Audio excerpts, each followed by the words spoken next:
জি বাংলার অন্যতম জনপ্রিয় রিয়েলিটি শো হলো দাদাগিরি। 2009 সাল থেকে শুরু হয়েছিল এটি, যার সঞ্চালনায় ছিলেন সকলের প্রিয় সৌরভ গাঙ্গুলি। এখনো পর্যন্ত মোট 10টি সিজন হয়েছে দাদাগিরির। 2024 সালের পর থেকে আর নতুন সিজন আসেনি দাদাগিরির। কারণ হিসেবে জানা যায় সৌরভ আচমকাই জি বাংলার সঙ্গে চুক্তি ভঙ্গ করেছেন। তবে আবারও আসছে সকলের প্রিয় রিয়েলিটি শো দাদাগিরি, যা নিঃসন্দেহে খুশির খবর। তবে সঞ্চালক হিসেবে দেখা যাবে না সৌরভকে, পরিবর্তে থাকবেন অভিনেতা দেব। কিন্তু কেন? দাদা সৌরভ গাঙ্গুলিকে ছাড়া দাদাগিরি ভাবাই যায় না, কিন্তু এবার সেটাই হলো।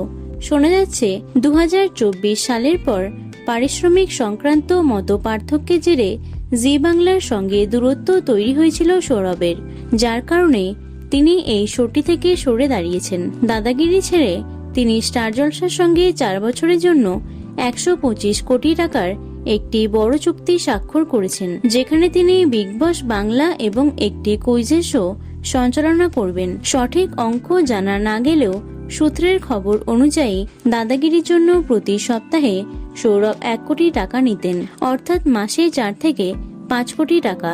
একটি সিজন চলত 6 থেকে 7 মাস। সেই হিসেবে সিজন প্রতি 35 কোটি টাকার মতো পেতেন তিনি।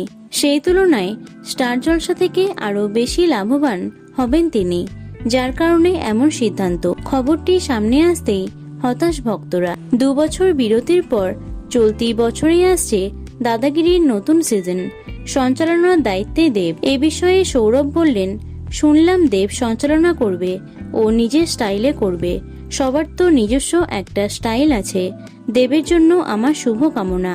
আশা করছি দেব দাদাগিরির সঞ্চালনায় নতুন কিছু করবে। তো বন্ধুরা, এ বিষয়ে তোমাদের কি মতামত অবশ্যই কমেন্টে জানিও। ভিডিওটি লাইক এবং শেয়ার করো। এছাড়াও টলি দুনিয়ার অন্যান্য খবর পেতে চ্যানেলটি অবশ্যই সাবস্ক্রাইব করে রেখো। ধন্যবাদ।